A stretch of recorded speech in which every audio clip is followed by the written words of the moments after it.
গত দুদিন আগে দেখলাম সোহাগ নামে যে মানুষটা চির বিদায় করে দিছে, কারবালার করুণ কাহিনীকেও হার মেনেছে, আয়ামে জাহিলাকেও হার মেনেছে।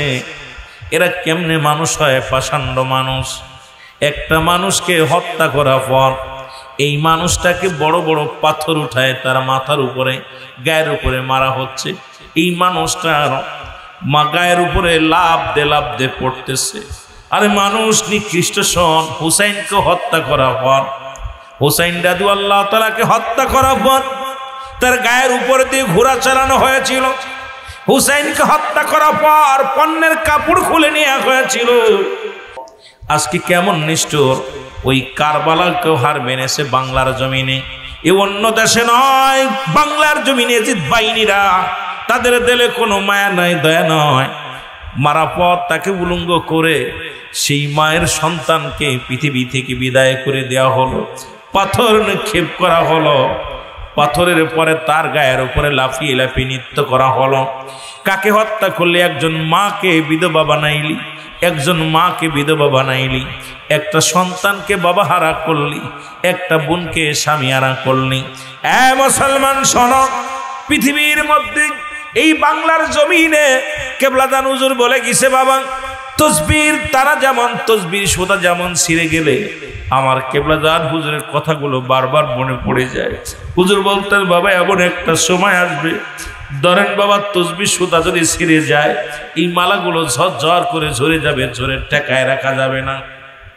ঠিক মানুষের উপরে একটা সময় আসবে, একটার পর একটা বিপদ আসবে। সেদিন আখিরি মুজাদ্দিদ, আখিরি মুর্শিদের কদম মোবারক যা রাখতে ধরবে, পৃথিবীর সমস্ত বিপদ থেকে তারা উদ্ধার হবে। জোরে জোরে চিল্লায় বলো মারহাবা, আর একটু জোরে জোরে চিল্লায় বলো আল্লাহু আকবার। সুতরাং আমি আপনাদেরকে বলে যাই, আজকে মানুষ মারার, মানুষ হত্যা করা যে অবস্থা, মানুষকে মারা কোনো ব্যাপার নয়। মুসলমান মানুষকে হত্যা করে মসজিদের ইমাম সাহেবকে ফাঁসানোর জন্যে, মুসলমান শুনে নাও, ময়না নামের মেয়েটাকে চিরবিদায় করে দেওয়া হলো।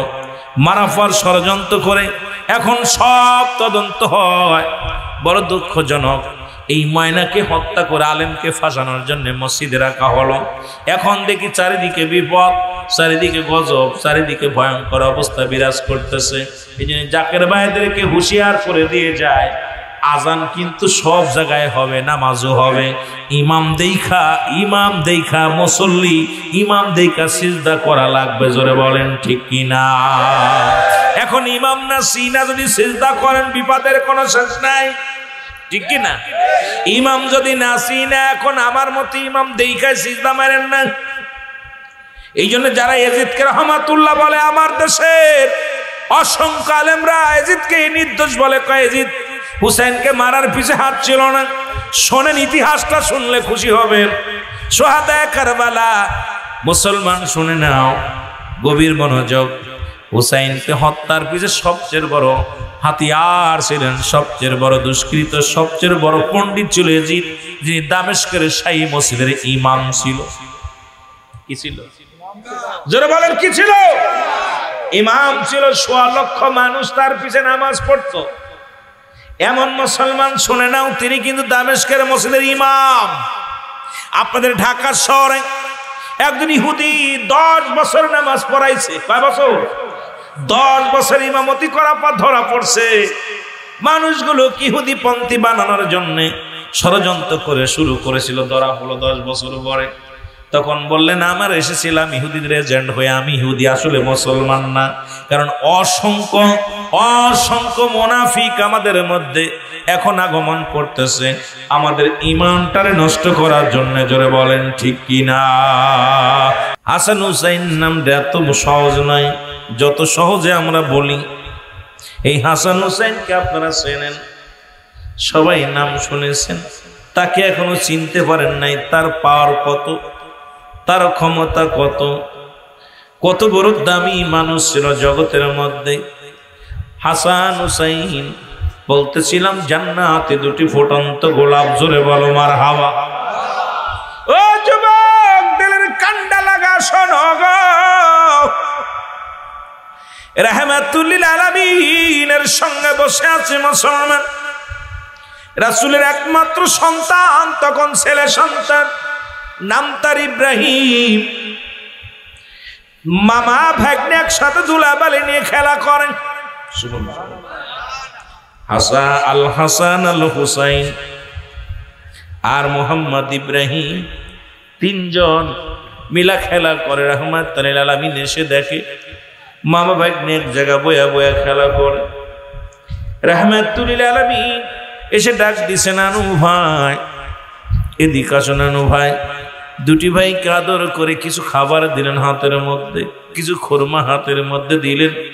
খোরমাগুলো নিয়ে দুই ভাই খাইতে লাগলেন। জিবরিল আমিন হাসে হাজির হয়ে গেলেন। জিবরিল আমিন ডাকতে বলে, ইয়া রাসূলুল্লাহ, ইয়া হাবিবাল্লাহ, মায়ার নবী, মায়ার নবী গো, আমি আপনাকে একটা সংবাদ দিতে আইলাম। নবী বলেন, কি সংবাদ? বলে, সংবাদটা হলো যাদেরকে এত মায়া করেন, যাদেরকে এত ভালোবাসেন, এদেরকে আল্লাহ রাব্বুল আলামিন দুনিয়ার মধ্যে আমারে নেওয়ার জন্য পাঠিয়েছে। এদের দুই ভাইকে আমি দুনিয়া থেকে নিয়ে যাব। এই ঘোষণাটা আপনারা আমি শোনাইলাম। ইয়া রাসূলুল্লাহ, ইয়া হাবিবাল্লাহ। মায়ার নবী ডাক দিয়ে বলে, জিবরিল আমি জানতে চাই, আমি আগে জানতে চাই, আমার হাসান হুসাইন যদি ইন্তেকাল করে রে, পৃথিবীর মধ্যে সব চাইতে কষ্ট পাবে কে, সব চাইতে দুঃখ পাবে কে? বলে, ইয়া রাসূলুল্লাহ, ইয়া হাবিবাল্লাহ, পৃথিবীর মধ্যে থেকে যখন আপনার হাসান হুসাইন বিদায় নেবে, এই পৃথিবীর মধ্যে জনম দুঃখিনী মা, মা ফাতিমা সব চাইতে বেশি কষ্ট পাবে। জোরে জোরে চিল্লায় বলা যাবে না আল্লাহু আকবার। মায়ার নবী ডাক দিয়ে বলে, জিবরিল রে, এখন আমি জানতে চাই, ওখানের মামা আছে তার নাম তার ইব্রাহিম, ও যদি ইন্তেকাল করে, ওকে যদি তুমি নিয়ে যাও, সব চাইতে বেশি কষ্ট পাবে কে রে? জিবরিল আমিন বলে, নবী গো, সব চাইতে কষ্ট পাবেন আপনি, কারণ আপনার কলিজার ধন, বাবার কাঁধে সন্তানের লাশ, সন্তানের কাঁধে বাবার লাশ। এই পৃথিবীর মধ্যে কোন বাবা মা সহ্য করতে পারে? পৃথিবীর মধ্যে বাবার সামনে সন্তানের লাশ, মার সামনে সন্তানের লাশ, পৃথিবীর কোন বাবা মা সহ্য করতে পারবে না। জিবরিল আমিন ডাক দিয়ে কয়, নবী গো, আপনার ইব্রাহিম যদি চলে যায় দুনিয়া থেকে, আপনি বড় কষ্ট পাবেন। ইয়া রাসূলুল্লাহ, ইয়া হাবিবাল্লাহ। আমার নবী ডাক দিয়ে কয়, জিবরিল রে, তাহলে দেরি করো না, তুমি যাও, নিয়ে যাও, আমার ইব্রাহিমকে নিয়ে যাও, আমার দুইটা নাতিরে আমার বুকে আগলে ধরে রাখতে দাও, কারণ আমার হাসান হুসাইন যদি বিদায় না, পৃথিবীর মধ্যে আমার দুঃখিনী মা ফাতিমা বড় কষ্ট পাবে রে। আমার ফাতিমা অনেক মায়া করে, জীবনটা বড় কষ্ট করে গেল। আমি নবীর জন্য এই স্বামীর সংসারে আসিয়া, আমি নবীর জন্য, ইসলামের জন্য আমার ফাতিমা শুধু দিয়ে গেল রে, জীবনে পাইল না, বড় সুখ পাইল না। আমার ফাতিমা কষ্ট পাবে। আমি অনুরোধ করে যাই, আমার সন্তানকে রব্বুল আলামিনকে বলো, এই দরখাস্ত কবুল করে নিতে বলো, আমার ইব্রাহিমকে আমি কুরবানি করে দিলাম। জোরে জোরে চিল্লায়া বলা যাবে না আল্লাহু আকবার। এ মুসলমান, গভীর মনোযোগ। হাসান হুসাইনকে বুকে ধরে রাখলেন, আল্লাহ কবুল করলেন। নবীজির কলিজার ধন চিরবিদায় হয়ে গেল। সবাই বলেন, ইন্না লিল্লাহি ওয়া ইন্না ইলাইহি রাজিউন। মুসলমান শোনো, ২৫০০ যুবকেরা শোনো, হুসাইনকে ভালোবেসে বুকে ধরে রাখলেন। রব্বি কারিম ডাকতে বলে, জিবরিল রে, জানায়া দাও, এমন একটা দিন আসবে যেদিন রাসূলুল্লাহ আর উম্মতের প্রেমের দাওয়াত দেওয়ার জন্য কালেমার দাওয়াত দেওয়ার জন্যে। হাসান হুসাইনকে আপনি যেমনি বুকে আগলে ধরে রাখছে, একটা দিন আসবে সেদিন আগলে ধরে রাখতে পারবে না। কালেমার সত্য দাওয়াতের জন্যে দুটি ভাই ইসলামের জন্য কুরবানি হয়ে যাবে। জিবরিল আমিন ডাক দেখায়, নবী গো, নবী, ও মায়ের নবী, নবী গো, আমি এসেছি আপনার সংবাদ জানানোর জন্য। রাসূল বলে, জিবরিল এই মাত্র গেলাম, আবার আইলা কি সংবাদ নিয়ে বলো? বলি, ইয়া রাসূলুল্লাহ, ইয়া হাবিবাল্লাহ, আজকে আপনার কলিজার ধন সন্তানটারে কোরবানি করে দিলেন। ইয়া রাসূলুল্লাহ, ইয়া হাবিবাল্লাহ, মায়ের নবী, মায়ের নবী গো, এমন একটা দিন আসবে আপনার হাসান হুসাইনকে পাষাণ্ড মুসলমান, এই পৃথিবীর মধ্যে নিষ্ঠুর মুসলমানেরা এই মুসলমানের হাতেই শাহাদাতের পেয়ালা পান করবে। আমার নবী ডাক দেখায়, জিবরিল কি শুনাইলা? আবার রাসূল বলে, জিবরিল কি শুনাইলা? জিবরিল বলে, ইয়া রাসূলুল্লাহ, ইয়া হাবিবাল্লাহ, আজকে যাদের বুকের মধ্যে টেনে নিলেন, যাদেরকে আপনি ভালোবাসলেন, নবী গো, এমন একটা দিন আসবে ইসলাম প্রচারের জন্য হাসান রাদিয়াল্লাহু তাআলাকে বিষে রক্তাক্ত করে পৃথিবীর মধ্যে বিষ পান করে চির বিদায় করে দিবে। এমন একটা দিন আসবে, ইয়া রাসূলুল্লাহ, ইয়া হাবিবাল্লাহ, নবী গো, মায়ের নবী, সেদিন আর বেশি দূরে নয়, সেদিন আপনার হুসাইনকেও এরপর পরে হুসাইনকে এই চির বিদায় করে দিবে। এই গলার মধ্যে ছুরি চালায়া পৃথিবীর মধ্যে রক্তে লাল করে দিবে জমিনটারে। জোরে জোরে চিল্লায়া বলা যাবে না আল্লাহু আকবার। এ মুসলমান, গভীর মনোযোগ। আবার নবী দুটি নাতিকে ডাক দিয়া বুকের মধ্যে নিয়ে আর মায়ের নবীজির চেহারার সঙ্গে দুটি ভাইয়ের মিল ছিল। এ মুসলমান, নবীর মুখের দিকে দুটি ভাই তাকায় আছে। দুটি ভাইকে বুকের মধ্যে নিয়ে হাসান রাদিয়াল্লাহু তাআলা মুসলমান দুটি ঠোঁটের মধ্যে চুমা লাগায়া দিছে। চুমা লাগায়া বুকের মধ্যে ধরে আদর করতে লাগে রে, আর ডাকতে বলে, রব্বি কারীম। এই কুচি মুখ দিয়া নানু বলে ডাক দেয়। যখন কলিজারা ঠান্ডা হয়ে যায়, কুচি মুখ দিয়ে যখন ইসলামের দাওয়াত দেয়, কলিজাটা বড় ঠান্ডা হয়ে যায়। রব্বুল আলামিন, এই মানুষটার মুখ দিয়ে তো কোনো অপরাধ করে নাই, এই নিষ্ঠুর পাষাণেরা এই পবিত্র মুখ দিয়া কেমনে বিষ পান করাইবে রে? আমি নবী সহ্য করতে পারি নাই। আমি নবী আমার নবীজি কি করলেন? হাসান রাদিয়াল্লাহু তাআলা মুখের মধ্যে দুই ঠোঁটের মধ্যে চুমা লাগাইলেন। হুসাইনকে ডাক দিয়ে মুখের মধ্যে নিয়া হুসাইনের গলার মধ্যে চুমা লাগায়া দিছে। মুখের দিকে তাকাইয়া দুটি চোখের পানি ছেড়ে ডাক দিয়ে বলে, রব্বি কারীম। এই পবিত্র গলার দিয়া রে এত সুন্দর হুঁশ দিয়া না না বলে ডাকে, ইসলামের জন্য কালেমার জন্য ডাকে রে। এই মুখের এই মুখর কি করিয়া গলার মধ্যে ছুরি চালাইবে। দুটি ভাইকে দুরকম ভালোবাসলেন। দুটি ভাই ডাক দে কয়, নানু হাকিকত তো বুঝলাম না, তুমি তো এইরকম পার্সিয়ালিটি করো না, দুরকম ভালোবাসলা নানু গো, এর ধারণ ভালো না, দুই রকম ভালোবাসলা গো নানু, এর হাকিকত একটু জানতে চাই নানু ভাই। জোরে জোরে চিল্লায় বলা যাবে না মারহাবা। আমার নবী ডাক দিয়ে বলে, হুসাইন,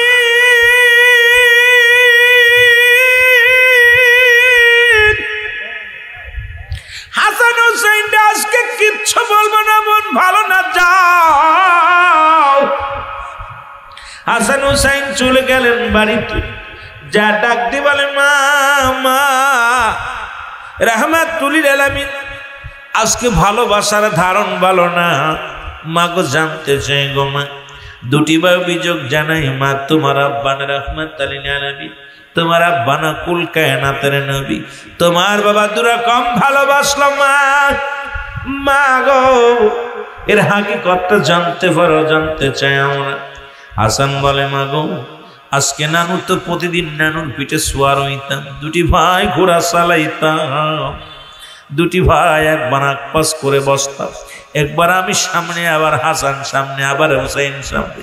কতবার নানুর নানু ঘোড়া হয়ে থাকতাম, আমরা পিঠের মধ্যে চড়তাম। নানুরে কত আদর করতে, একই রকম আদর করতে, একই রকম ভালোবাস। আজকে ভালোবাসার ধারণ ভালো না, আমার নবীজির ধারণ ভালো না। বলে, কি হয়েছে বলো বাবা? বলে, বাবা আমার নানা জান রাহমাতুল লিল আলামিন আজকে আমার মুখের মধ্যে চুমা দিয়েছে, ঠোঁটের মধ্যে চুমা দিয়েছে, মা আমার গলার মধ্যে চুমা দিয়েছে। ডাকতে বলে, হাসান হুসাইন দাঁড়াও, এর হাকিকতটা আমি মায়ার নবীর কাছে জেনে আসি। জোরে জোরে চিল্লায় বলা যাবে না আল্লাহু আকবার। হাসান হুসাইন, আল হাসান আল হুসাইন বেহেশতের দুটি ফুটন্ত গোলাপ, যুবকদের জান্নাতের সরদার। যুবক বয়সী হবে জান্নাতি, যুবতী বয়সী হবে জান্নাতি। 16 বছরের যুবতী আর 18 বছরের যুবক। আর এই যুবকদের জান্নাতের সরদার হবে আল হাসান আল হুসাইন। আজকে অনেকগুলো মা বোনেরা আছেন, এ দুনিয়ার মুসলমান শুনে নাও, মহিলাদের সরদার জান্নাতের সরদারিনী হবেন খাতুনে জান্নাত মা ফাতেমাতুজ জহরা। গোটা কুল কায়নাতের জান্নাতের সরদার হবে রাহমাতাল লিল আলামিন। জোরে বলেন মারহাবা। এই জন্য আমি কুরআনুল কারীম থেকে ছোট্ট একটা আয়াত পাঠ করেছি। আল্লাহ বলে, মিনান নাস, মানুষের মধ্যে। বেঈমান তো মানুষের মধ্যে আছে, মুনাফিক তো মানুষের মধ্যে আছে। এ মুসলমান, আল্লাহ বলে মিনান নাস, মানুষের মধ্যে। মায়াকুল, তারা বলবে আমার না, তারা ঈমান আনছে বিল্লাহি, আল্লাহর প্রতি, ওয়াবিল ইয়াউমিল আখির, আখিরাতের প্রতি বিশ্বাস স্থাপন করছে। ওমা হুম বিমুমিনিন।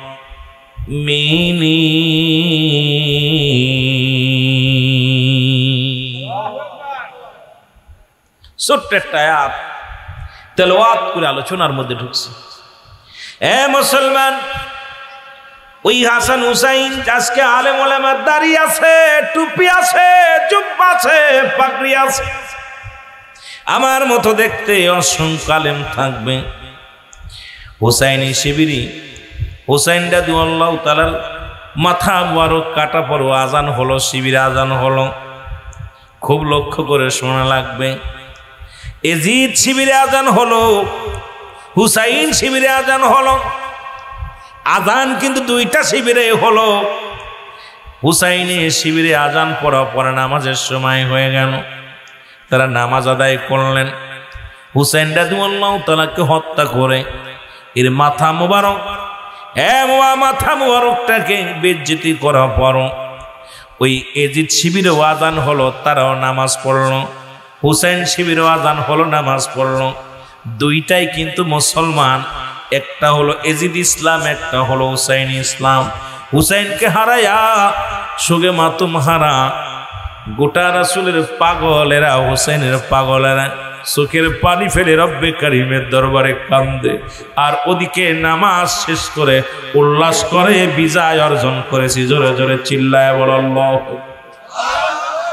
আজ বাংলার জমিনে দেখা যায়, বর্তমান দেখতেছি প্রতিটা জেলায়, প্রতিটা থানায়, প্রতিটা গ্রামের মধ্যে হট্টগোল, মানুষকে পিটায়া, মানুষকে হত্যা করে নৃত্য করে। আমার ভাইরা, আমার বন্ধুরা, আমার খাতুনে জান্নাত মা ফাতেমাতুজ জোহরা ডাকতে বলে, বাবা বাবা গো, আমি আপনার কাছে জানতে চাই। দুটি ভাই অভিযোগ জানাইছে আমার কাছে, একটু অভিযোগটা আপনার কাছে জানতে চাই। বলে, ফাতেমা রে, শুনলে তুমি সহ্য করতে পারবা না, কারণ তুমি কি জানো না, সন্তানের লাশ বাবা মার কাছে কত ভারী, সন্তানের বিপদ রে বাবা মার কাছে কত ভারী। ফাতিমা শোনো, এমন একটা দিন আসবে তখন আমরা দুনিয়ার মধ্যে থাকবো না, হয়তো আমার হাসানকে নিষ্ঠুর পাষণ্ড মানুষেরা বিষ পান করাবে ক্ষমতার জন্য। রাসূল বলছে বালহুয়া কিলাব, এই দুনিয়াটা পচা দুর্গন্ধ মরি। মানুষের চরিত্র হলো কুকুরের চরিত্র। কুকুর যেমন মরি পাইলে খুশি হয়, সে জামানার মানুষগুলো সম্পদ পাইলে খুশি হবে রে। মুসলমান শোনো, 100 টাকার জন্য একজন ভাইকে খুন করা হয়, টাকার জন্য ভাই ভাইকে খুন করে, সন্তান বাবাকে খুন করে, সন্তান মাকে খুন করে। আজকে আপনাদের 2,500 জমিন নাই, পুরো মুসলমান শুনে নাও, এই মুসলমান নারায়ণগঞ্জের জমিন নাই, পুরো বাংলাদেশের জমিনে আজকে বিবাদ দেখেন, মারামারি হট্টগোল দেখেন। অর্থনাথের মূল হায়ের অর্থ মীর মোশাররফ লিখে গেলেন। আর রাসূল বলছে বালহুয়া কেলাম, এই দুনিয়াটা পচা দুর্গন্ধ মরি। মানুষের চরিত্র হলো কুকুরের চরিত্র। কুকুর যেমন মরি পাইলে খুশি হয়, সে জামানার মানুষগুলো সম্পদ পাইলে খুশি হবে। এটা হারাম কি হালাল দেখার সময় পাবে না।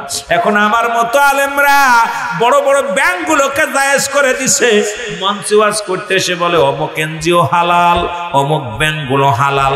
কারণ অর্থের কাছে বিক্রি হয়ে গেছি আমরা আলেমরা নিজেরাও বিপদগামী মুসলমান। শুনে নাও, আজকে যেমন ভাবে পড়েছি রে, আপনারা 2,000 আমার বেশি দিত কোথাও দাওয়াতে, হয়তো আপনাদের দাওয়াতটা মিস করে সেখানে চলে যেতাম।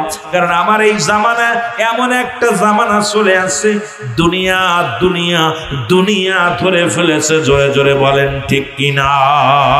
আর একটু জোরে জোরে চিল্লায় বলা যাবে না আল্লাহ। এমন ভাবে ধরছে দুনিয়া, এমন ভাবে ধরছে, কি বলেন, প্রত্যেকটা মানুষের ভিতরে এখন মায়া মমতা ভালোবাসা বলতে কিচ্ছু নাই, খালি অর্থ। অর্থের জন্য এত অর্থ কোথায় নিবি? তোদের তো আপনার কি নাই, আপনার কাফনের কাপড়ে কি পকেট আছে? কোথায় নিবি? সব শেষ। কোথায় এত মস্তানি, কোথায় এত বাটপারি, কোথায় জমিদারি? এই যে বড় বড় বিল্ডিং, বড় বড় দালান কোঠা দেখে আসলাম, নিয়ে যাবেন কবরে? কথা বলেন না কেন? আহা, আমার দেশ এমনই দেশ, আগামীকাল যদি হতো কিয়ামত হতো, আজকে রাতারাত যায় নামাজের তসবির দাম বেড়ে যেত। জোরে বলেন ঠিক কি? সুযোগ। কিন্তু এই লোকটা চিন্তা করে না যে যাই নামাজের দাম বাড়াইতেছি, তসবির দাম বাড়াইতেছি, আমারও তো মরতে হবে। কথা কর না? কত ভালো ভালো মেরামত করতেছে, বড় বড় বিল্ডিং। আমার দেখা মতে আমার এলাকায় কয়েকটা বিল্ডিং হলো, সুন্দর বিল্ডিং হলো, কিন্তু ঘরে শুয়ে যেতে পারে না। আমার দেখা মতে আমার প্রতিবেশী একজন বিশাল বিল্ডিং করলো। আমার কয় সিদ্দিকী সাহেব, আমি এই রুমে থাকবো, মেহমান এসে রুমে থাকবে, ওয়াসে রুমে। আমি কই ভাই সব ঠিক আছে, মসজিদে যেন নামাজটা পড়েন, মসজিদে যেন নামাজ পড়বো, সময় আছে। কথা বলেন। ঘর কমপ্লিট, শুক্রবারে দাওয়াত দিছে, বিশাল মিলাদ দিব, ঘরে উঠবে, খাসি কিনছে 2টা, জবাই করে মানুষকে খাওয়াইবে। রব্বুল আলামিন বুধবারে নিয়ে গেছে। কথা বুঝলেন? আহা, এই হলো আমার আপনার জিন্দেগি। এটা যদি জানতাম, প্রতিটা মানুষের পিছে আজরাইল ধাওয়া দিতেছে, এরপরে নামাজ নাই, হারাম, সুদের ভিতর সুদের কারবার, ঘুষের কারবার, জিনা, ব্যভিচার, অন্যায়, জুলুম, ব্যভিচার করেই যাচ্ছে। কারণ কি ভাই? চিরদিন থাকবেন। কথা বলেন, চিরদিন থাকবেন? কোথায় আমাদের ঠিকানা? কোথায়? জোরে বলেন, কোথায়? কবর। এই চিন্তা যদি করত 2,500 মানুষ, প্রতি বাড়ি বাড়ি বিল্ডিং হতো, প্রতি বাড়ির মানুষ সুখে থাকতো, প্রতিটা বাড়ির মানুষের কলকারখানার মালিক হতো। যদি এই চিন্তা থাকতো যে আমার কবরে যেতে হবে, নিসাব পরিমাণ মালের মালিক যিনি, সে যদি ঠিক মতো আপনার কি দিত, জাকাত ফিতরা দিত, জাকাতটা ঠিক মতো দিত, গরিব মানুষ থাকতো না। কথা বলেন না ঠিক কিনা? কিন্তু এগুলো কারে বলবো, কারে বলবো? বলার মতো ভাষা নাই। ওয়াজের মঞ্চ তো ওয়াজ নাই, ওয়াজ আইলে গালাগালি, ওয়াজ আইলেই ওয়াজের মঞ্চ নাই। আর দলগত আওয়াজ আমাদের দেশে এখন হইছে। আমি আট্টসি আসলে আট্টসির ওয়াজ, সরমুনা আলী সরমুনের ওয়াজ, তাবলিগ আলী তাবলিগ ওয়াজ, জামাত আলী জামাতের ওয়াজ, সব এলোমেলো হয়ে গেছে, নিরপেক্ষ ওয়াজ শোনা যায় না। এই জন্য শ্রোতাও মাহফিলে বসে না, আর বিনোদন না দিতে পারলে শ্রোতা সামনে বসে না।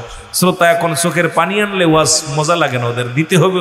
ওই দেখেন, আমি দেখছি অনেক বক্তা 2 ঘন্টা ওয়াজ করলে 1.5 ঘন্টায় মহিলাদের, বেপর্দা মহিলাদের নিয়ে গল্প। এই মজাগুলা লক্ষ লক্ষ মানুষ সামনে নিয়ে, হাজার হাজার মানুষ সামনে নিয়ে, কোনভাবে মহিলাদের লিপস্টিক লাগায়, কোনভাবে কাপড় পরে, কোনভাবে কি করে, এইগুলো আলোচনা, কোন পীর কি করে, কোন পীর কি করে, এইটা নিয়ে যারা সমালোচনা করে এদের মাহফিলে ভরপুর যুবক হয়। আর যখন ইমানি আলোচনা হয় যুবকদের চোখে ঘুম আসে। কথাটা ঠিকই নেই। আমার বিবেচনায়, যদিও আমি বড় আলেম না, যদিও বড় আলেম না হই, তবুও যেহেতু বাংলাদেশের প্রত্যন্ত অঞ্চলে টুকটাক যাই, যাওয়ার আমার অভিজ্ঞতায় আমি দেখলাম যে আমার দেশে যত বিনোদন বক্তা আছে সব বক্তাগুলো খুব মার্কেটে 1 নম্বরে আছে। আল্লাহ মাফ করুক, এই বক্তা এইগুলো কিয়ামতের ময়দানে আল্লাহর দরবারে কি জবাব দেবে আমার বুঝি আসে না। একটু মহব্বতের সঙ্গে দুরূদ শরীফ পড়েন, আল্লাহুম্মা।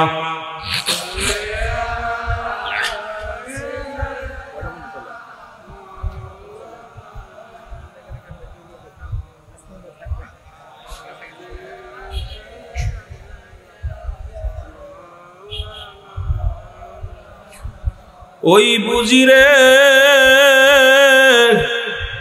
কারবালার মাতুম জারি শোনা যাই, ওই বুঝিরে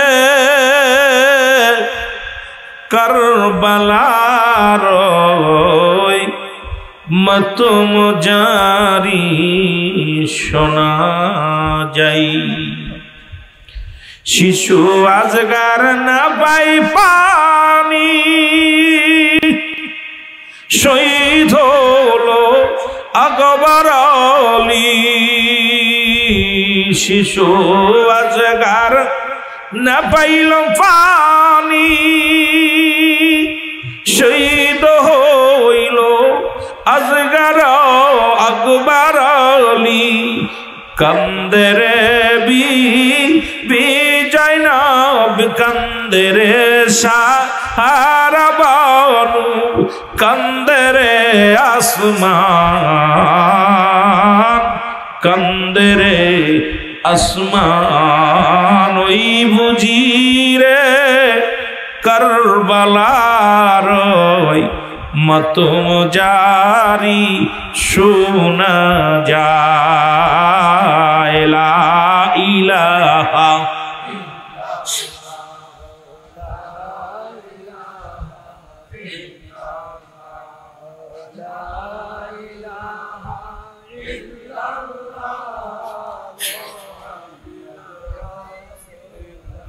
এ দুনিয়ার মুসলমান গভীর মনোযোগ। রাসূলুল্লাহর কাছে আসলেন নবীজি, ডাক দিয়ে বলে, ফাতিমা, এমন একটা সময় আসবে আমার হাসান রাদিয়াল্লাহু তাআলা বিষ পান করাইবে হুসাইনকে, পৃথিবীর মধ্যে গর্দান কেটে ফেলবে, কান্না কেটে ফেলবে, মাথা কেটে ফেলবে। আ ফাতিমা, এই জন্য আমি কুসি মুখের মধ্যে চুমা লাগাইছি, আমি ওর ঠোঁটের মধ্যে চুমা লাগাইছি।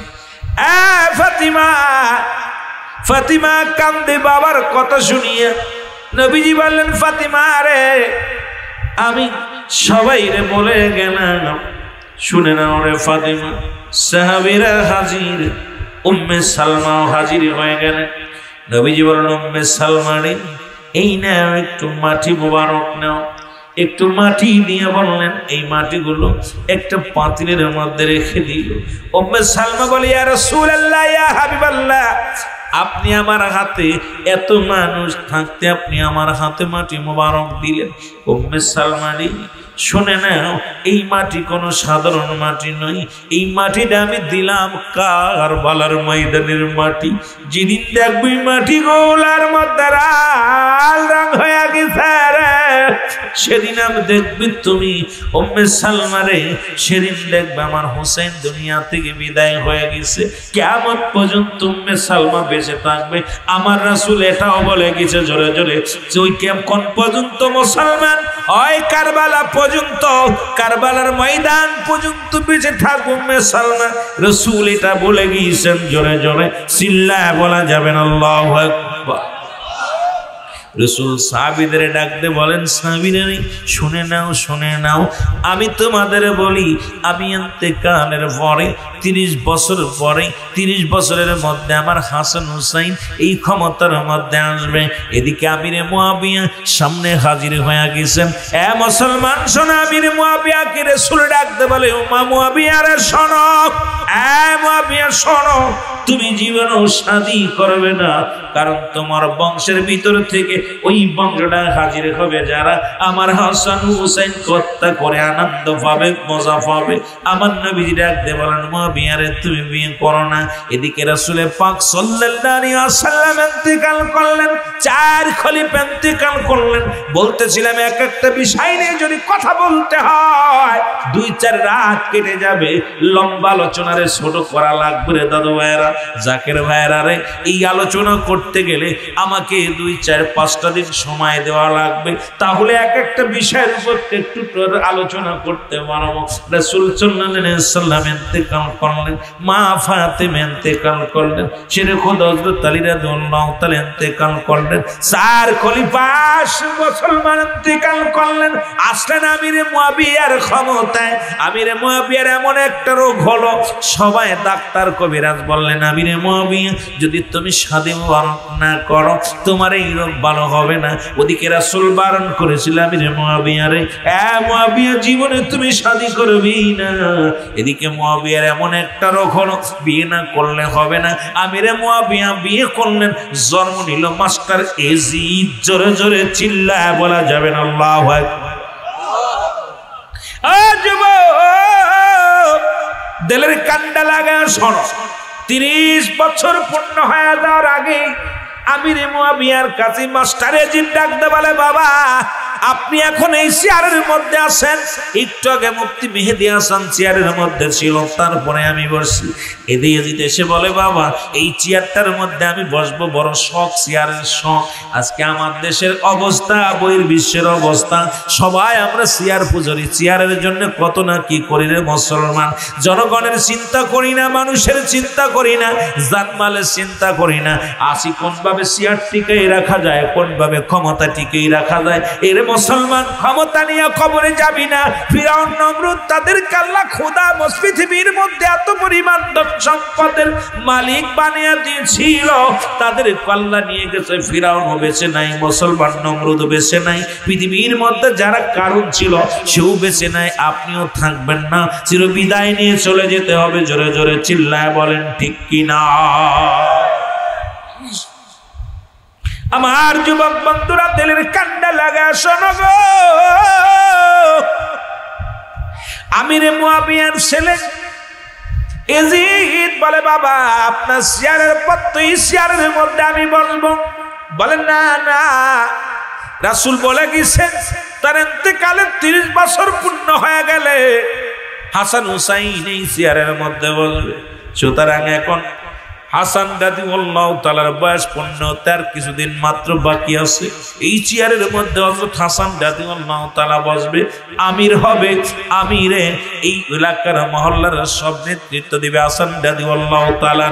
কিন্তু এই কথাটা যে তার মনে ভালো লাগে নাই, চিন্তা করে ইমাম হাসান যদি বেঁচে থাকে তাহলে তো আমার চেয়ারে বসার সম্ভাবনা নাই, কেমনে মারা যায়, কেমনে তারে বিদায় করা যায়। পরামর্শ করতে করতে একটা মেয়ের কাছে গেলেন, একটা মহিলার কাছে গেলেন। মহিলাকে ডাকতে বলেন, বুইরি ও মহিলা শোনো, মেরে শোনো। এবার মুসলমান আসলেন, উনি ডাক দিয়ে আসলেন, আমার বাবারা গভীর মনোযোগ। ডাক দিয়ে যখন আনা হলো, কই শোনো, কিভাবে আমি এই চেয়ারের মধ্যে বসা যায়। এইটা যদি হাসান বেঁচে থাকে, হাসান যদি বেঁচে থাকে চেয়ারে বসতে পারবো না। হাসানকে যে কোনো মূল্যে মারতে হবে। বুড়ি বলে কোনো ব্যাপার না, আমি দুনিয়া থেকে বিদায় করে দিব, যে কথা সেই কাজ। এদিকে হাসান রাদিয়াল্লাহু তাআলা 4 জন বিবি ছিলেন। ছোট বিবির নাম মুসলমান জায়দা। উনি যখন জায়দার কাছে যায়, বুড়ি ডাকতে বলে, জায়দা শোনো, তুমি তো পেটটি ভরে খাইতে পারো না, ভালো পোশাক পাও না, ভালো দামি কাপড় পাও না, দামি ভাবে চলতে পারো না। তোমার একটা পরামর্শ দিব, মেয়েদের মধ্যে একটু লোভ বেশি। স্বামী বিদেশে আছে, আর একজন যদি লোভ দেখায় একটা ভালো আইফোন দিব, সঙ্গে সঙ্গে স্বামীর হাত বাদ দিয়ে আর একজনের লগে ভেঙে যাবে। মুসলমান এখন মেয়েদের ভিতর 3টা জিনিস বেশি, লোভ এবং কঠোর আর মায়া। এই 3টা গুণ হলো মেয়েদের ভিতরে বেশি। আবার মারাও শুনতেছে, কইব হুজুর আমাদের বিরোধিতা করেন না, না, কারণ আপনাদের ভিতরে এই 3টা গুণ হলো বেশি। জোরে জোরে চিল্লায় বলেন ঠিক কিনা। আর আল্লাহ বলছেন নেশা, নেশা শব্দের অর্থ হলো ভুল। নেশা শব্দের অর্থ কি? ভুল। ভুল তো ওরা করবে। আরে কোরআন শরীফে একটা সূরার নামই দিয়েছে আল্লাহ নেশা বানায়। নেশা শব্দের অর্থ হলো ভুল। কথা বুঝছেন নি? আমার মুসলমান বাবারা, এই ভিতরে এসে বসেন, সব তাবারক খাইবেন নি, আগে বসেন, আগে মহব্বতে বসেন, সব পাবেন।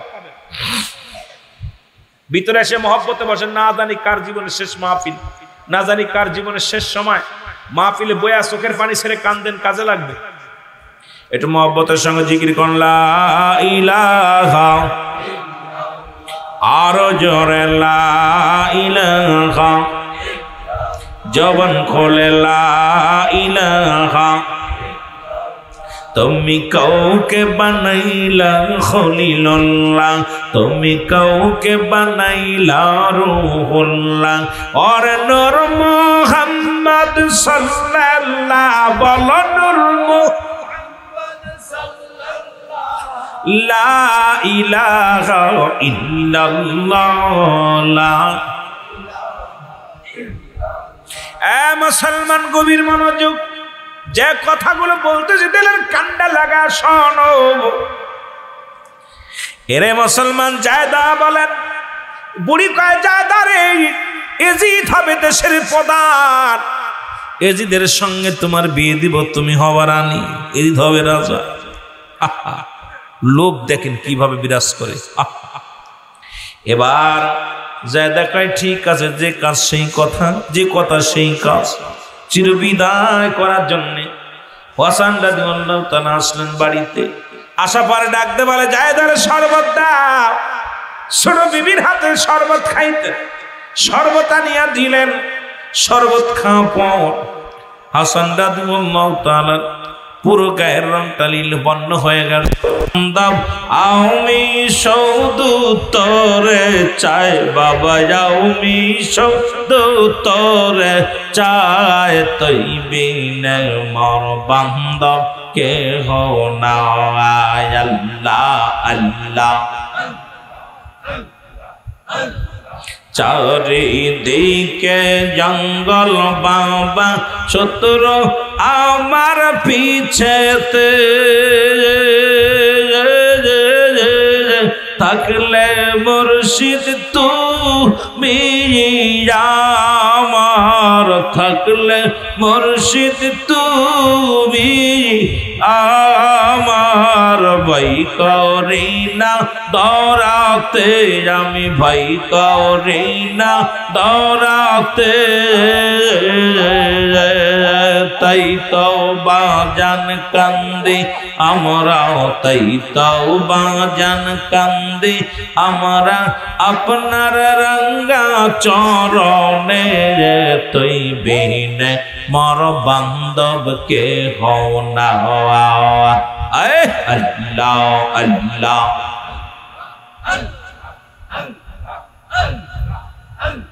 লা ইলাহা ইল্লাল্লাহু মুহাম্মাদুর রাসূলুল্লাহ। বালাগাল উলা বিকামালিহি, কাশাফাত তুজা বিজামালিহি, حسنت جميع خصاله صلوا عليه وآله আলহামদুলিল্লাহ। সমস্ত প্রশংসা সেই মহান রব্বুল আলামিনের দরবারে যে রব্বে করিম আপনাকে আমাকে ঐতিহাসিক ২৫০০ থানার অন্তর্গত গ্রামটার নাম লস্করদির জমিনে রব্বুল আলামিন আপনাকে আমাকে আসার মতো বসার মতো সুযোগ দান করল। উচ্চ কণ্ঠ আওয়াজ দিয়ে বললেন আলহামদুলিল্লাহ। আজকে এই মাহফিল থেকে সালাম ও কদম মুসি জানাই কুল কায়নাতের নবী, নবীদের নবী, রাহমাতাল লিল আলামিনের পবিত্র কদম মোবারক। সালাম ও কদম মুসি জানাই বাংলাদেশের অসংখ্য হক্কানি ওলি আল্লাহদের কদম মোবারকে। সালাম জানাই আমার জিন্দা পীর জামানার মহাকামের আখিরি মুজাদ্দিদ। আমি গুনাহগার, যার ইশারায় চলি, যার কথা মতো চলতে পারি না, তবে তার দোয়া দক্ষিণায় রব্বি করিমের দরবারে শুকরিয়া আদায় করি আপন পীরের ওসিলায় দুই চারটি কথা বলার সুযোগ আল্লাহ দান করে সেই মহান বান্দব আখিরি মুজাদ্দিদ খাজা ওয়াসিদ আল্লামা বিশ্বলি ফরিদ কুদ্দুস সাহেবের পবিত্র কদম মোবারক। সালাম জানাই আলহাজ খাজা মিয়া ভাইজান মুজাদ্দিদ সাহেব, আলহাজ খাজা মিজা ভাইজান মুজাদ্দিদ সাহেব, খাজা বড় চাচাজান খাজা মিজানের পবিত্র কদম মোবারক। সালাম জানাই আজকের মাহফিলের সম্মানিত সভাপতি সাহেব, আজকের মাহফিলের সম্মানিত আমন্ত্রিত প্রধান অতিথি, বিশেষ অতিথি, জেকের মঞ্জিল কর্মী গ্রুপ আয়োজিত অত্র থানা এবং জেলা থেকে ইউনিয়ন থেকে আগত সমস্ত নেতৃবৃন্দ, সকলকে জানাই সালাম। সালাম জানাই আমার সহপাঠী ওলামা ইকরাম। খাস করে আমার আগে আলোচনা করলেন আন্তর্জাতিক খ্যাতি সম্পন্ন বক্তা, বর্তমান যুগের যুবকদের আইকন জনাব হযরত মাওলানা মুফতি মেহেদী হাসান সিদ্দিকী সাহেব আছেন হাজির। আমার অত্যন্ত প্রিয় একজন ব্যক্তি, যদিও আমি ওনার সাথে যোগাযোগ করতে পারি নাই, কারণ আমি জানি মাহফিলটা নারায়ণগঞ্জের জমিনে। আমি এটাই জানি ২৫০০ যদি জানতাম তাহলে হয়তো আরমান মোল্লার সঙ্গে আমার আলাপ হতো। তো ছোট ভাই, যদিও আপনাদের আপনজন, এলাকায় বাস করতে গেলে দোষে গুণে মানুষ, সেই মানুষটা মাহফিল থুয়ে উনি মাহফিলে গিয়েছেন, চলে আসছেন আপনাদের ভালোবাসায় মাহফিলের স্বার্থে। ছোট ভাই জনাব হাফেজ হযরত মাওলানা আরমান হোসেন সাহেব, আরমান মোল্লা, অন্যান্য ওলামা ইকরাম, মসজিদের ইমাম সাহেব, মুসল্লিগণ, মাহফিল কমিটি আয়োজিত সকল কমিটির ভাইদেরকে জানাই সালাম। সামনের পৃষ্ঠা শেখান জাকের আন্দোলন করেন মুসলমান ভাই বন্ধুগণ, পর্দালের মা ও সকলকে আবারও সালাম জানাই। আসসালামু আলাইকুম ওয়া রাহমাতুল্লাহি ওয়া বারাকাতুহু। আপনারা ভালো আছেন? আরো জোরে বলুন, ভালো আছেন? সবাই আমাকে চেনেন, আমি হয়তো অনেকে চিনি না, আর আমি এত বড় আলেম না। বিশ্ব জাকের মঞ্জিলে দরবার শরীফের সবচেয়ে নগণ্য গোলাম। ছোট্টবেলা থেকে পীর কেবলা জানকে পেয়েছিলাম। আমার সবচেয়ে বড় পা হলো যে ক্লাস 1 থেকে বিশ্ব জাকের মঞ্জিলে লেখাপড়া করেছি, ওখান থেকে কামেল কমপ্লিট করেছি। তা কেবলা জান যে কি রহমতের পুতুল ছিল এটা বুঝতাম না আগে। খোদাকে কসম, গত পরশুদিনকে আমি দরবারে আসছি, গতকালকে দরবারে পরশুদিনকে আসছি, তার আগের দিন আসছি। আমার মন যখন চায় ছুটে চলে আসে। গতকালকে আপনার এখান থেকে যেতে রাত 2টা বাজছে বাড়িতে দরবার থেকে, তার আগের দিনও এরকম আসি। আসা পর মন যখন ছোটে কেবলা যান কদমে আসি, তা ছোট্টবেলা বুঝতাম না। তো হুজুর বয়া থাকতেন, শুয়ে থাকতেন, আইসা পিছনে দাঁড়াইতাম, বসতাম, মানে অলসতার মধ্যে কাটাইতাম। বুঝতাম না যে এত ফাঁস করে আমাদেরকে ছেড়ে চলে যাবে। তাকে কেবলা যেন হুজুর বলতেন, বাবা এমন একটা দিন আসবে মানুষ মাথা ঠুকায় ঠুকায় কাঁদবে, সেদিন ওসির কাছে। ঠিক সেই জামানে আমরা চলে আসছি। আমরা বুঝতে পারতেছি না কেবলা যেন হুজুর কি মহান ওলি ছিল, কেমন মহান বান্ধব ছিল। পৃথিবীর মধ্যে জগৎ বিখ্যাত ওলি, জগৎ বিখ্যাত কামেল, পৃথিবীর মধ্যে আল্লাহ রাব্বুল আলামিন আমার বান্ধবকে এই দুনিয়ার ধরা দামে বাংলার জমিনে পাঠাইছে। এই জন্য ভাগ্যগুণে পেয়ে গেছি। তো আমরা এটাকে অনেকে তুচ্ছ করি, অনেকে চিন্তা করি কি জিনিস, পিত্ত সামান্য নহে নবীর নাই ভয়, পাপীদেরকে তরাইতে ভবেতে উদায়। তোরা চল সকলে চল বাবার কদমে, আমার দয়াল বাবা ডাকিতেছেন, খাজা বাবা ডাকিতেছেন মধুর বসনে। তোরা চল সকলে চল বাবার কদমে, তোরা চল সকলে চল। কেবলা জান হুজুর কোনোদিন আপনার বাড়ি আসে নাই, নারায়ণগঞ্জ ২৫০০ জমিনে আসে নাই। হুজুর পাকের একটা চেয়ার আছে, যে চেয়ারটা একটা গ্রামে, একটা ইউনিয়নে, একটা বাড়িতে, ঠিক কি না? কেবলা জান হুজুরের একটা চেয়ার আছে বসার জন্য। আমার কেবলা জান হুজুর একটা ইউনিয়নে আছেন, থানায় আছেন, জেলায় আছেন, এই চেয়ারগুলো কেবলা জান হুজুর সেট করে রাখছে। এখান থেকে হুজুর আসে, তার যে শক্তি দেয়, আর তার যে শক্তির ওসিলায় রব্বুল আলামিন ওই জাকের ভাইকে পাগল করে আটশি নিচ্ছে। জোরে বলেন ঠিক কি না? আরো জোরে বলেন ঠিক কি না? তোরা চল সকলে চল বাবার কদমে, তোরা চল। আমার দয়াল বাবা ডাকিতেছেন, খাজা বাবা মধুর বচনে। তোরা চল সকলে চল বাবার কদমে, পিত্ত সামান্য নহে নবীর নাই ভয়, পাপীদেরকে তরাইতে ভবেতে উদায়। জোরে বলেন ঠিক কিনা? কিয়ামত পর্যন্ত আর কোন নবী আসবে না, কিয়ামত পর্যন্ত নবীদের দরজা বন্ধ, তওবার দরজা খোলা। বিশ্ব জাকির মঞ্জিরে সকাল সন্ধ্যা দিবা নিশি সদা সর্বদাই তওবা করায়। জোরে বলেন ঠিক কিনা? আর রাসূলের প্রেম শিক্ষা দিচ্ছে কেবলা জানো হুজুর। এই জন্য হুজুর পাক বলছে, বাবা দয়াল নবী রাসূল পাক সাল্লাল্লাহু আলাইহি সাল্লামের প্রেম ভালোবাসা যার অন্তরে যতটুকু, তার ঈমান বলতে ততটুকু। নবীজির প্রেম ভালোবাসা যার অন্তরে নাই, তার ঈমান বলতে কিচ্ছু নাই, সরাসর বেঈমান। ঠিক কি না? আর ওই দরবার শরীফ সবচেয়ে বেশি পাগল করছে জানেন? ইয়া আল্লাহ ইয়া রহমান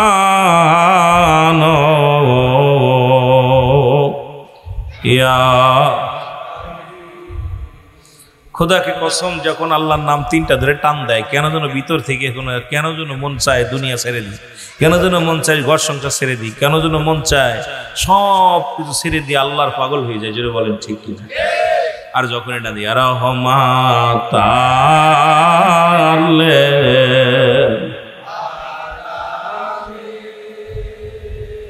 ইয়া রহমাতালে, কোথায় গেলে পাবো বান্দু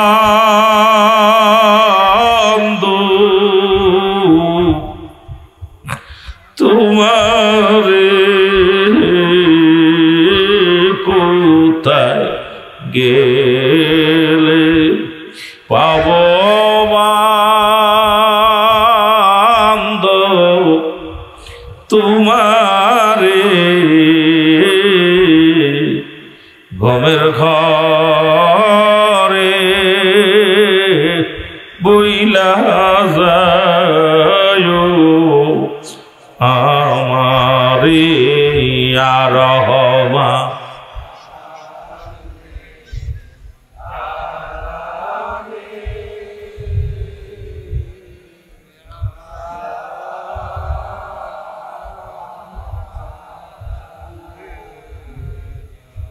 যদিও আপনাদেরকে আমি কি করে বোঝাইব, আপনার আমার সত্যি করে বলবেন, মন চায় এখন নবীজিকে দেখতে, মন চায় কি চায়? মন চায় না। খোদাকে কসম, আমার মন বলতেছে এখন যদি রাসূলুল্লাহকে দেখতে পারতাম কোরআন বলে, ইয়া রাহমাতাল লিল আলামিন বলে ডাক দিলে কেন যেন মদিনাওয়ালার প্রেম জাগে ভিতরে। কিবলা যেন হুজুর নিশি রাত্রে ইয়া আল্লাহু ইয়া রহমান ইয়া রাহমাতাল লিল আলামিন বলে যখন ডাক দিতেন, আমার মন বলতো পুরো দরবার শরীফ না, গোটা পৃথিবী, বাংলাদেশ, গোটা পৃথিবীর মধ্যে যেন কেন শান্তি বিরাজ করেছে। আজকে দেশের মধ্যে অবস্থা এটা খারাপ হওয়ার পিছনে একটা কারণ আছে।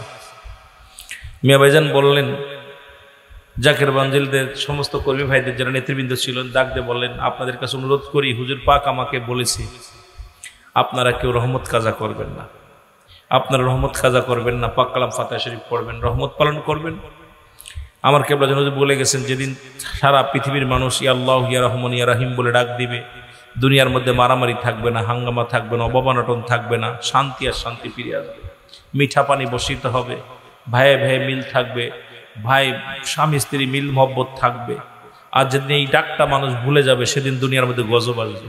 ঠিক দেখতেছি কেন যেন বাংলার আনাচে কানাচে খুব ভয়ঙ্কর অবস্থা বিরাজ করতেছে। তে আমার মহরম মাস, কেবলা জানাজুর বলছেন, বাবা এই মাস মহরমের 1 তারিখ থেকে আল হাসান আল হুসাইনের মহব্বতের ফয়েজ আলী ভাই সুবহানাল্লাহ বলেন না, আরো যেন বলেন। সেই মহরম মাস, কেবলা জানাজুর এই মাস আসলে আমি দেখেছি, নিজ চোখে দেখেছি, আমার নিজের দেখা গল্প বলতেছে, শোনা না, কোনো আলেমের থেকে ভাড়া করা না। বর্তমানে এই কথা বললে আমার হয়তো অহংকার এসে যায় যে আপনারা যারা ছোট্টবেলা দেখছেন রুহুল আমিন সিদ্দিকী, ছোট্ট মানুষ, সেই দরবারে যখন গজল গাইছে 18ই ফাল্গুন দিনে বিদায় দিয়ে খাজা হুজুর, কালো পিতপিতে মানুষ, একদম ছোট্ট মানুষ ছিলাম। আমার চাচা আবুল হাসেম যশোরী সাহেব, উনি আমার কোলে করে গজল গাইছে গাইছে। তা কেবলা জান হুজুর এই মহরম মাস আসলে দেখছি হুজুর পাক অজার ঝরে কাঁদতেন, রোজা রাখতেন, ও হাসান হুসাইনের মহব্বতে চোখের পানি ফেলতেন। হুজুর বলতেন, বাবা এই মাসটা হলো হাসান হুসাইনের মহব্বতের ফয়েজ আলীতে পায়। এই মাস হাসান হুসাইন, নবীজি বলছে হাসান হুসাইন আমার, আমি হাসান হুসাইনের, যারা হাসান হুসাইনকে ভালোবাসবে আমি নবীরে ভালোবাসবে, সুবহানাল্লাহ বলেন না। কেবলা জান হুজুর জাকেরদের শিক্ষা দিছে, এই জন্য সেই মাস পবিত্র মহরম মাস চলতেছে। 10 মহরম 14 হিজরি, আপনার 61 হিজরি সন।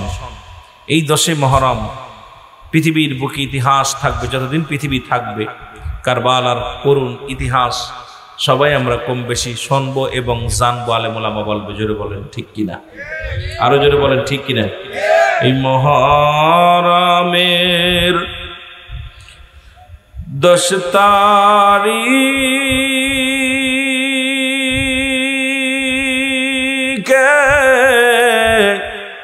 কি ঘটিল রব্বানা,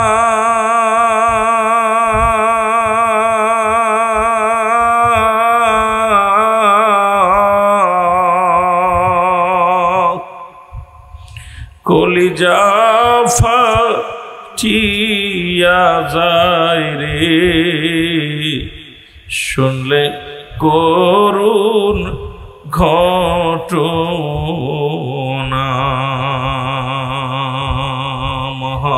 মহরমের 10 তারিখে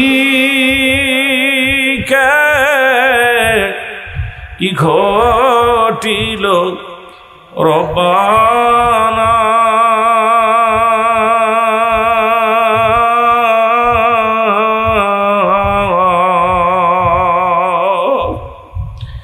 কলিজা ফাটিয়া যায় রে,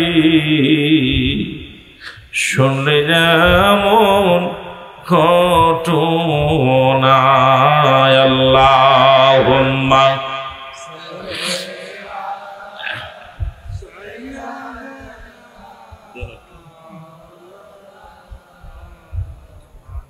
ওয়ালা আলি সাইয়্যিদিনা।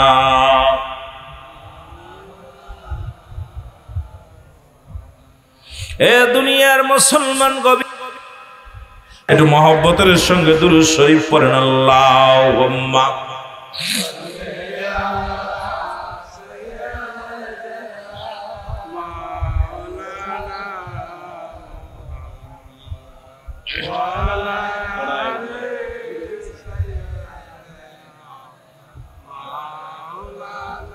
আবার একজন আশেকে রাসূল হযরত বেলাল, নাম কি?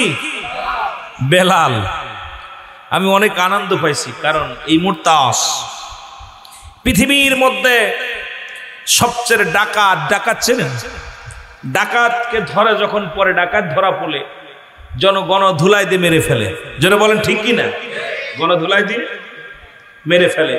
পৃথিবীর মধ্যে দুশ্মনের রাসূল মুদ্দাস সবচেয়ে ভয়ঙ্কর, যিনি রাসূলুল্লাহকে নিয়ে কটূক্তি করার পর যেহেতু সে আইন হাতে নিচে নেওয়ার কারণ হলো এটা সব যে ব্যক্তি রাসূলের উপরে ইসলামের উপরে কটূক্তি করবে তাকে হত্যা করা যায়, সেই অনুযায়ী ফতোয়া অনুযায়ী বেলাল যে কাজ করছে যদিও শরিয়া মোতাবেক সম্পূর্ণ সঠিক কাজ করেছে, তবুও বলতে হয় এই জন্যে যেহেতু সে আইনটা হাতে নিছে। তবে বাংলাদেশে তার ইসলামী আইন নাই, যেটা বলেন ঠিক কি না? বাংলাদেশ শরিয়া আইন নাই, সেহেতু ডাকাতির চাইতে যে ব্যক্তি দুশ্মনের রাসূল মুদ্দাস একে হত্যা করা জায়েজ। সুতরাং ইসলামী আইন অনুযায়ী যাকে হত্যা করা ফরজ, কিন্তু তারে মারে নাই। না মারার কারণে বেলাল ভাইয়ের কলিজার মধ্যে লাগছে দুশ্মনের রাসূল যখন আমার রাসূলকে কটূক্তি করে পিয়ন বলার সঙ্গে সঙ্গে মনের ভিতরে কষ্ট পায় তাকে আঘাত করেছে। সে ভুল করে নাই, যদিও ভুল করে নাই, তবে আইন বাংলাদেশের আইনটা তার হাতে নেওয়া ঠিক হয় নাই। যেটা বলেন ঠিক কিনা? আইনটা হাতে নেওয়া ঠিক হয় নাই। তবে অনেক আলোচনা, আমরা কারবালায় যাব, কারবালার আলোচনা করতে গেলে অনেক আলোচনা চলে আসবে, সব মজার আলোচনা চলে আসবে। আল্লাহ বুঝার তৌফিক দান করুন সকলকে, বলুন আমিন। মুহাব্বতের সঙ্গে জিকির করুন লা ইলাহা।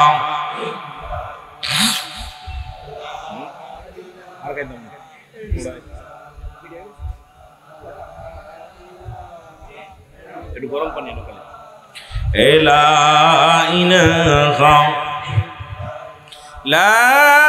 ইলাহা ইল্লাল্লাহ। কারবালায় যাইতে পারলাম না রে আমি, যাইতে পারলাম না। বলেন কাফেলায় যাইতে পারলাম না রে আমি। আরো জোরে বলেন কাফেলায় যাইতে পারলাম না রে আমি। ৭২ জন যে কাফেলা